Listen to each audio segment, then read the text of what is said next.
खुदा यीशु मसीह में आप सबको मेरा सलाम। आज हम बात करने जा रहे हैं बहुत ही मेन इशू पे, जो कि काफ़ी कलीसियाओं में काफ़ी कन्फ्यूजन्स हैं, जो कि आज का मेरा मौजू है गैर ज़ुबान के बारे में। गैर ज़ुबान को लेकर काफ़ी बाइबल के हवाले से और काफ़ी पास्टर्स और काफ़ी कलीसियाओं में काफ़ी इख्तलाफात हैं। चलिए हम देखते हैं कि कौन से इख्तलाफात हैं और कौन कौन सी आयतें जो हैं जिसको लोग गलत इंटरप्रेटेट करते हैं कि गैर ज़ुबान ऐसी ही होती है। अभी जो आपने शुरू में क्लिप भी देखा था, वो ऐसी ज़ुबान है ही नहीं, ना इस दुनिया में, ना इस जहान में, ना खुदा की कोई ऐसी ज़ुबान है। तो आइए हम देखते हैं कुछ आयात जिससे लोग गलत इंटरप्रेटेट होते हैं, जिसको कह सकते हैं कि लोग इसको गलत तरीके से इन आयतों को लेते हैं। चलिए हम शुरू करते हैं पहले अमाल की किताब उसका 2 बाब उसकी 4 आयत से। यहाँ लिखा है, और वो सब रूह कुदूस से भर गए और गैर ज़ुबानें बोलने लगे, जिस तरह रूह ने इन्हें बोलने की ताकत बख्शी। अच्छा, अब ये वाली जो आयत है, यहाँ पे लिखा है कि तरह तरह की ज़ुबानें। तो एक तो ये आयत है जिससे हम लोग ठोकर खाते हैं। अब हम एक और आयत देखते हैं, फिर मैं आपको इसके बारे में बताता हूँ कि हम क्यों इस तरह से ठोकर खाते हैं इन आयतों को लेकर। अमाल की किताब उसका 10वां बाब उसकी 44 से 46वीं आयत तक। पतरस ने ये बात कह ही रहा था कि रूह कुदूस उन पर नाजिल हुआ जो कलाम सुन रहे थे, और पतरस के साथ जितने मख्तून ईमानदार आए थे वो सब हैरान हुए कि गैर कौमों पर भी रूह कुदूस की बख्शिश जारी हुई, क्योंकि इन्हें तरह तरह की ज़ुबानें बोलते और खुदा की तमजीद करते सुना। पतरस ने जवाब दिया। अब देखें, यहाँ पे आयतें जो तरह तरह की ज़ुबानें हैं, वो कौन सी असल में ज़ुबानें थी? क्या वो इस तरह की थी राबा राबा और मिशी मिशी जो कि आजकल हमारी कलीसियाओं में चलती हैं? इस तरह का कतई कोई कॉन्सेप्ट नहीं है, ना बाइबल मुकद्दस में, ना किसी भी। आज हम सिर्फ मैं बात करूँगा कि गैर ज़ुबान असल में है क्या। गैर ज़ुबान असल में दोस्तों इस तरह की कभी भी नहीं है, क्योंकि हमारा खुदा क्लियरिटी हर एक चीज़ में देता है, और वो बहुत जिसे कहना चाहिए क्लियर हमें हर एक चीज़ के बारे में, हमें बाइबल मुकद्दस के बारे में बताया गया कि गैर ज़ुबान किस तरह की है। इसके बारे में पौलुस रसूल भी कहते हैं। अभी हम आगे चल के इसको देखते हैं। हम एक और हवाला देखते हैं जिससे लोग काफ़ी ठोकर खाते हैं। इसी अमाल की किताब उसका 19वां बाब उसकी 6 आयत। जब पौलुस ने उन पर हाथ रखे तो रूह कुदूस उन पर नाजिल हुआ और वो तरह तरह की ज़ुबानें बोलने और नबूवत करने लगे। अब यहाँ पे भी तरह तरह की ज़ुबानें, ये जो आयतें ये बहुत ज़्यादा ठोकर खिलाती हैं हमें कि वो तरह तरह की ज़ुबानें थी। आइए हम देखते हैं कि तरह तरह की ज़ुबानें थी क्या असल में। तरह तरह की ज़ुबानें क्या रबा रबा रिबी रिबी जो आजकल कलीसियाओं में जो बोलते हैं लोग, क्या हमें भी कलीसिया में मजमे में जब होते हैं वो भी हमें बोलनी चाहिए या नहीं बोलनी चाहिए? असल में दोस्तों इस चैनल को बनाने का मेरा मकसद यही है कि लोगों की जो कन्फ्यूजन्स हैं उनको दूर किया जाए। तो आइए हम देखते हैं कि इसके बारे में खुदा यीशु मसीह ने जो वादा किया था वो कौन सा वादा था जो अपने शागिर्दों के साथ किया था उन्होंने। आप मेरे साथ रहिएगा। जी दोस्तों, अब हम देखते हैं मरकज़ उसका 16वां बाब उसकी 17वीं और 18वीं आयत तक। यहाँ लिखा है, और ईमान लाने वालों के दरमियान ये मोज़े होंगे, वो मेरे नाम से बदरूहों को निकालेंगे, नई नई ज़ुबानें बोलेंगे, सांपों को उठा लेंगे, और अगर कोई हलाक करने वाली चीज़ें ये तो अच्छे हो जाएंगे। दोस्तों यहाँ पे जो खुदावंद यीशु मसीह ने भी जो वादा किया था वो बिल्कुल सही किया था, और जो वादा यहाँ पे किया गया था वो उन रसूलों से, यानी कि उनके जो शागिर्द थे उनसे किया गया था कि तुम नई नई ज़ुबानें बोलोगे और जिन पर तुम हाथ रखोगे बीमारों को ठीक करोगे, सबको ठीक करोगे। इसके बाद को आप पूरे कॉन्टेक्स्ट को देखेंगे तो आपको समझ आएगी। तो अगर मैं इस पर बहुत ज़्यादा डिटेल बनाऊँगा तो बहुत लंबी हमारी वीडियो हो जाएगी। तो अब हम देखते हैं कि ये वादा असल में पूरा कहाँ पे हुआ था। क्या वो नई नई जो ज़ुबानें थी वो राबा राबा रीवी रीवी जो आजकल चलती हैं वो ये थी? चले हम मेरे साथ रहिएगा।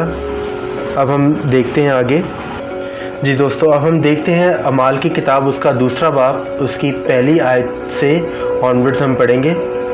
और यहाँ पे लिखा है, जो कि हम पेंतिकोस्त ईद भी मनाते हैं, ये हम इसी खुशी में मनाते हैं क्योंकि यहाँ इस दिन रसूलों पर ज़ुबानें उतरी थी। क्या वो यही ज़ुबानें थी राबा राबा रीवी रीवी जो ज़ुबानें हैं, कि वो कोई और ज़ुबानें थी? चले हम यहाँ से शुरू करते हैं। जब ईद पेंतिकोस्त का दिन आया तो वो सब एक जगह जमा थे कि यकायक आसमान से ऐसी आवाज़ आई जिसे ज़ोर की आंधी का सन्नाटा होता है, और उसमें सारा घर जहाँ वो बैठे थे गूंज गया, और इन्हें आग के शोले सी फूटती हुई ज़ुबानें दिखाई दी, और इनमें से हर एक पर आ ठहरी, और वो सब रूह कुदुस से भर गए और गैर ज़ुबानें बोलने लगे। गैर ज़ुबानें कौन सी हैं अभी हम देखते हैं आगे। जिस तरह रूह ने इन्हें बोलने की ताकत बख्शी।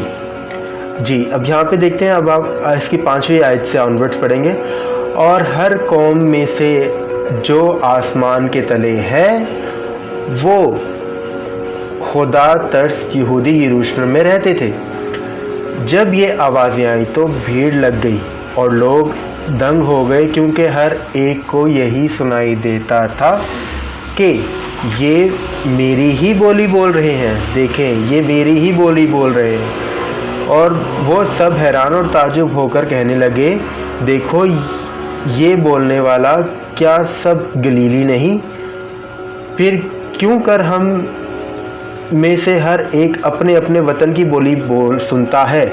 अब देखें यहाँ पे दोस्तों, जो ज़ुबानें रूह कुदुस की तरफ से बख्शी गई थी रसूलों को, वो ज़ुबानें थी जो कि इस दुनिया में एग्जिस्ट करती हैं, जो कि अगला बंदा समझ भी सकता है। जैसे मैं उर्दू बोलता हूँ ना, तो मुझे इब्रानी ज़ुबान नहीं आती, मुझे कुछ कुछ उसके वर्ड्स आते हैं, जैसे युढे वावे, ठीक है, ये यानी कि यहोवा का नाम है। यहोवा को इब्रानी ज़ुबान में युढे वावे का है। तो इसका मतलब अगर मैं चर्च में जाके युढे वावे कहना शुरू हो जाऊँ तो मैं गैर ज़ुबान बोल रहा हूँ। लेकिन इसके बारे में पौलुस रसूल ने भी बड़े अच्छे तरीके से हमें, इसका जो 14वां बाब है, पहला कुरिन्थियों का 14वां बाब, उसको अभी आगे जाके आपके सामने पूरा मैं रीड करूँगा, ताकि आपका कॉन्सेप्ट पूरी तरीके से गैर ज़ुबान के बारे में क्लियर हो जाए कि असल में गैर ज़ुबान है क्या।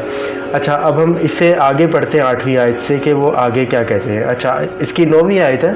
हालांकि हम पारथी और मादी और आसिया, यहाँ पे डिफरेंट, ये सब ज़ुबानों के बारे में लिखा है। इजिप्ट की ज़ुबान है, आसिया की ज़ुबान है, जो उस इलाके में आए हुए थे उन सब की ज़ुबानों के बारे में लिखा हुआ है।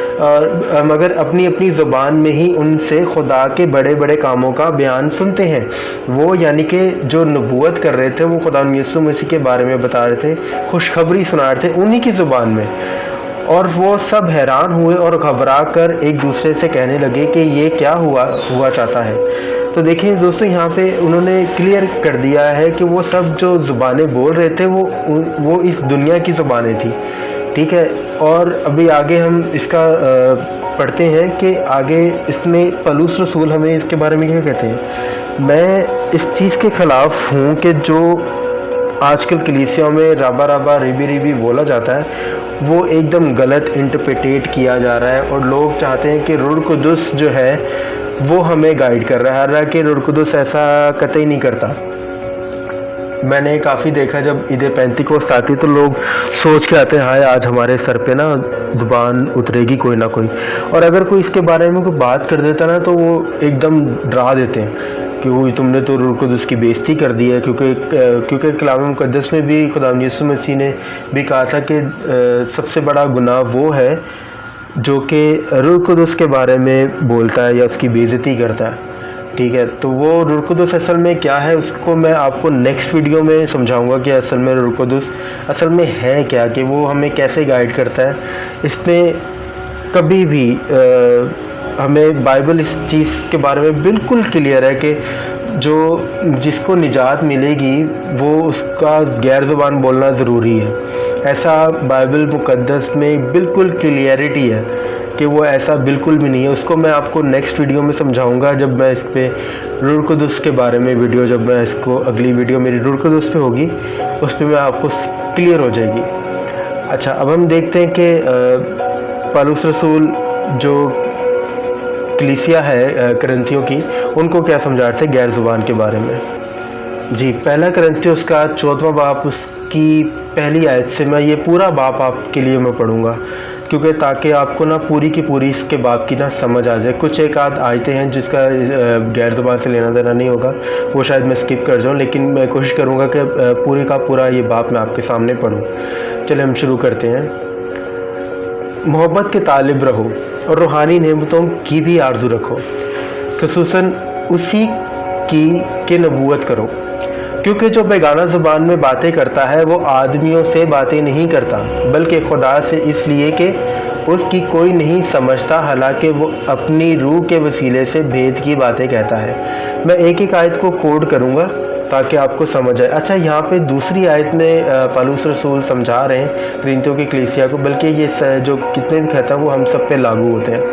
अच्छा, यहाँ पे वो कह रहे हैं जो बेगाना ज़ुबान में बात करता है वो अपनी रूह के लिए बेहतर करता है। ठीक है, बेहतर यानी कि हम दूसरे लोग नहीं समझ पाते, ठीक है, कि वो क्या बोल रहा है, और हम कहते हैं कि यार ये क्या बोल रहा है, मुझे तो समझ ही नहीं आती है। लेकिन आगे देखें पौलुस रसूल इस चीज़ को बिल्कुल क्लियर करते हैं कि असल में गैर ज़ुबान है क्या।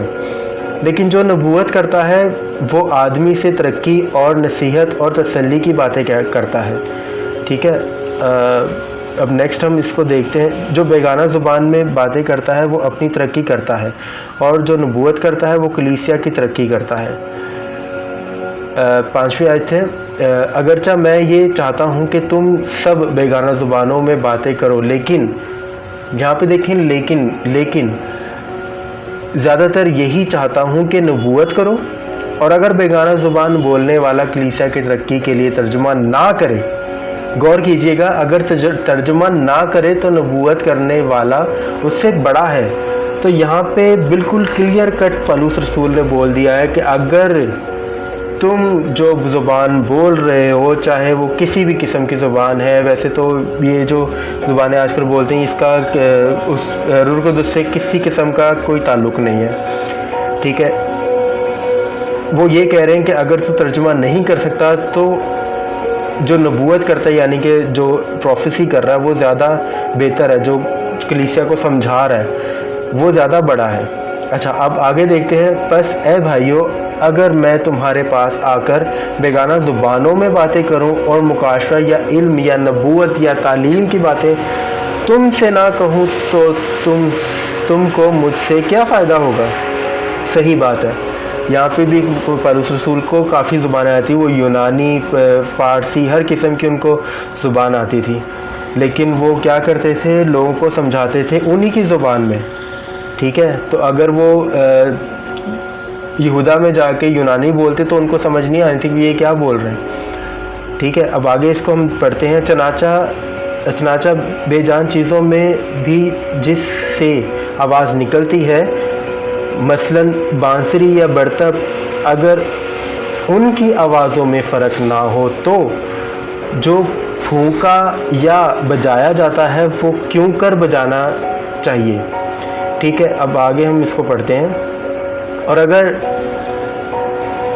तुहरी की आवाज़ साफ ना हो तो कोई लड़ाई के लिए तैयार करेगा। ऐसा ही तुम भी अगर ज़ुबान से वाज़िह बात ना कहो तो जो कहा जाता है क्यों कर समझा जाएगा। बताइए, क्यों कर समझा जाएगा? जाहिर सी बात है, जब किसी को समझ नहीं आए तो क्यों कर समझाया जाएगा। तुम हवा से बातें करने वाले ठहरोगे। सही बात है, दुनिया में ख्वाह कितनी ही मुख्तलिफ ज़ुबानें, यहाँ बिल्कुल यहाँ पे क्लियर हो रहा है आपको, ये मैं बता रहा हूँ, ये 14वें बाब की 10वीं आयत है, दुनिया में ख्वाह कितनी ही मुख्तलिफ ज़ुबानें हों, उनमें से कोई भी बेमायनी ना होगी। दुनिया में कोई भी ज़ुबान है वो बेमायनी नहीं होगी, समझें इस बात को। बस अगर मैं किसी ज़ुबान के मायने ना समझूं तो बोलने वाले के नज़दीक मैं अजनबी ठहरूंगा और बोलने वाले मेरे नज़दीक अजनबी ठहरेगा। बस तुम जब रूहानी नेमतों की आरज़ू रखते हो तो ऐसी कोशिश करो कि तुम्हारी नेमतों के अफजानी से कलीसिया की तरक्की हो। तो जो गैर ज़ुबान बोलता है अगले की भी तरक्की हो, ताकि उसको समझ भी आए और उसमें जो भी जिन बूद या जैसे लोग अक्सर मैंने देखा है जो दुआएं कर रहे होते हैं वो बीच में गैर ज़ुबानें ठोक देते हैं, ठीक है, उसमें तरक्की अगले की नहीं होगी। अगर वो तरक्की हो रही है तो वो शायद उसके अपने की हो रही है, वैसे होती कोई नहीं है। खैर आगे हम पढ़ते हैं इसको। इस सबब से जो बेगाना ज़ुबान में बातें करता है वो दुआ करे कि तर्जुमा भी कर सके। ठीक है, यहाँ पे भी बिल्कुल क्लियर कट बोल दिया पौलुस रसूल ने कि जो बेगाना ज़ुबान में अगर बातें कर रहा है ना तो उसका वो तर्जुमा भी करे। आप अक्सर इसको करके देख लें, आप उनसे पूछें कि आप इसका तर्जुमा बताएं तो वो एकदम साफ इनकार कर देते हैं कि नहीं है, वो ये तो हम खुदा से बात कर रहे थे, ये खुदा को और मुझे पता है। अच्छा, अगर खुदा को और आपको पता है तो एटलीस्ट चलो आप ही बता दो कि आप बात कर रहे थे। अच्छा, वो आगे से क्या कहते हैं, जी ये तो रूह कुदस बात कर रहा था, ये रूह कुदस उतरता है, हमें तो नहीं पता होता। और यहाँ पे बिल्कुल पौलुस रसूल बिल्कुल क्लियर कर रहे हैं कि अगर कुछ ऐसा है तो दुआ करके उसका तर्जुमा भी कर सके। अच्छा, अब हम आगे पढ़ते हैं। इसलिए कि अगर मैं किसी बेगाना ज़ुबान में दुआ करूं तो मेरी रूह तो दुआ करती है मगर मेरी अकल बेकार है, इसका कोई फ़ायदा नहीं है। बस क्या करना चाहिए, मैं रूह से भी दुआ करूंगा और अकल से भी दुआ करूंगा, रूह से भी गाऊंगा और अकल से भी गाऊंगा, वरना अगर तो रूह ही से हमद करूंगा तो नावाकिफ़ आदमी तेरी शुक्रगुजारी पर आमीन क्यों कर कहेगा, इसलिए कि वो नहीं जानता कि तू क्या कहता है। जाहिर सी बात है, जब आपको समझ नहीं आएगी तो आप आमीन क्यों बोलोगे। लेकिन अक्सर लोग बोल देते हैं, उनको पता ही नहीं होता, वो कहते हैं हम तो वो रूह कुदस की बेइज्जती कर देंगे। चलो खैर, तू तो बेशक अच्छी तरह से शुक्रगुजारी करता है मगर दूसरे की तरक्की नहीं होती। यहाँ पे बिल्कुल क्लियर बोल दी कि अगले बंदे की तरक्की नहीं होती। ये मैं नहीं कह रहा, ये कलाम मुक़द्दस कह रहा है। आप इसको बार बार रीड करें और उसको खुदा से दुआ करें कि आप इसको समझ सकें। अच्छा, मैं खुदा का शुक्र करता हूँ कि तुम सबसे ज़्यादा ज़ुबानें बोलता हूँ। इस आयत को बड़ा गौर से सुने। मैं खुदा का शुक्र करता हूँ कि तुम सबसे ज़्यादा ज़ुबानें बोलता हूँ। कौन सी ज़ुबानें? गैर ज़ुबानें, जो कि उनको नहीं आती, यानी कि एक मुल्क की दूसरे मुल्क की ज़ुबान नहीं आती। जैसे मैंने आपको पहले भी मिसाल दी थी, जैसे मुझे उर्दू आती है, मुझे इंग्लिश कम आती है, या इब्रानी ज़ुबान मुझे बिल्कुल नहीं आती, कुछ उसके वर्ड्स मुझे आते हैं। वो बेगाना ज़ुबान है, वो डिफरेंट ज़ुबान है जो कि हमने कभी सीखी नहीं होती।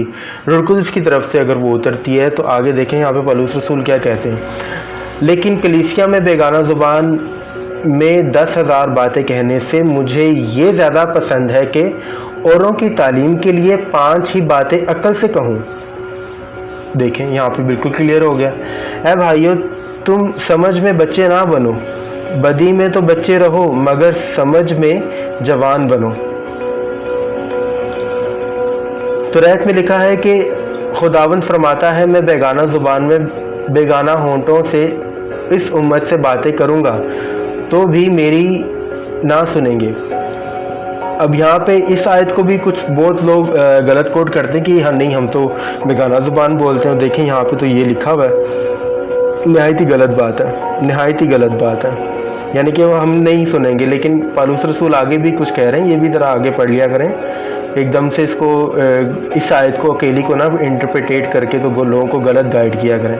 बस बेगाना ज़ुबानें ईमानदारों के लिए नहीं बल्कि बेईमानों के लिए निशान है, और नबूवत बेईमानों के लिए नहीं बल्कि ईमानदारों के लिए निशान है। इसको भी बड़ा गलत इंटरप्रेटेट करते हैं लोग कि जी हम तो बड़े ईमानदार हैं, हम पे तो गैर ज़ुबान उतरी है, तो ये तो आप लोगों के लिए निशान है। ये इस तरह की चीज़ें लोग बोलते हैं। लेकिन मैं इस चीज़ से हैरान होता हूँ कि लोग बिलीव करना शुरू हो जाते हैं क्योंकि हमारे घरों में तो कलाम मुक़द्दस पढ़ा है, लेकिन हमारी मजाल है कि हम उसको पढ़ लें। आज तक हमने उसको बाइबल को कभी ख़त्म ही नहीं किया। अच्छा खैर, ये आज हमारा मैसेज जो है थोड़ा सा लंबा हो जाएगा। अच्छा, बस अगर सारी कलीसिया एक ही जगह जमा हो, अब ये सुन लें गौर से, बस अगर सारी कलीसिया एक जगह जमा हो और सब के सब बेगाना ज़ुबान बोलें और नावाकिफ़ या बेईमान लोग अंदर आ जाएं, तो क्या वो तुमको दीवाना ना कहेंगे? बिल्कुल कहेंगे। लेकिन अगर सब नबूवत करें और कोई बेईमान या नावाकिफ़ अंदर आ जाए तो सब उसे कायल कर देंगे और सब उसे परख लेंगे और उसके दिल के भेद जाहिर हो जाएंगे। तब वो मुंह के बल गिर कर खुदा को सजदा करेगा और इकरार करेगा कि बेशक खुदा तुम में है। ये देखें, अब यहाँ पे जाहिर सी बात है, जब एक आदमी आएगा ना, अगर तर्जुमा हो रहा होगा, यहाँ पे तर्जुमे की बात हो रही है, इन आयतों को समझे ज़रा। अगर उन आयतों का साथ के साथ तर्जुमा हो रहा होगा ना, तो वो अगला बंदा भी कायल हो जाएगा कि हाँ ये खुदा की बातें हो रही हैं। वो कायल हो जाएगा और मुंह के बल खुदा को सजदा करेगा। ठीक है, अब आगे हम देखते हैं। बस ए भाइयों, क्या करना चाहिए जब तुम जमा होते हो तो हर एक के दिल में मज़मूर या तालीम या मुकाशफा या बेगाना ज़ुबान या तर्जुमा होता है। बगैर तर्जुमे के कुछ नहीं होता। सब कुछ रूहानी तरक्की के लिए होना चाहिए। सब कुछ किसके लिए होना चाहिए? रूहानी तरक्की के लिए, स्पिरिचुअली तरक्की के लिए, ना कि लोगों को दिखाने के लिए वो मेरे पे तो रूह कुदस उतर आया। रूह कुदस इतना वेला नहीं बैठा हुआ कि हर किसी पे उतर आएगा। खैर, आगे देखते हैं। आज आपको लग रहा होगा कि ये मैसेज थोड़ा सा वो टोंट करने वाला है, लेकिन ये गलत चीज़ है। जो कि बाइबल कलाम मुक़द्दस में मैं उससे पढ़ रहा हूँ, मैं किसी और चीज़ को नहीं देखता, चाहे वो किसी भी कलीसिया से ताल्लुक़ रखते हो। मैं किसी को क्रिटिसाइज़ नहीं कर रहा, लेकिन जो सच है वो आप तक पहुँचा रहा हूँ।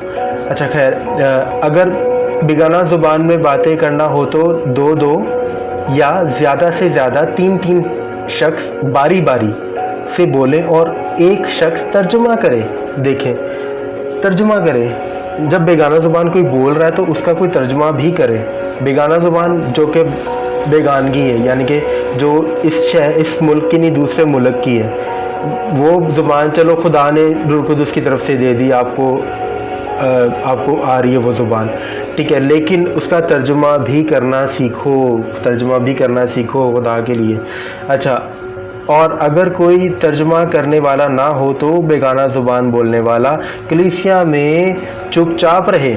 यहाँ पे क्लियर कोट कर दिया कि भाई अगर तुझे बहुत ही ज़्यादा ज़ोर की आई हुई है ना बेगाना ज़ुबान तू बोलना चाह रहा है, तो बेहतर है कि वो मजमे में खामोश रहे और अपने दिल से और खुदा से बातें करे।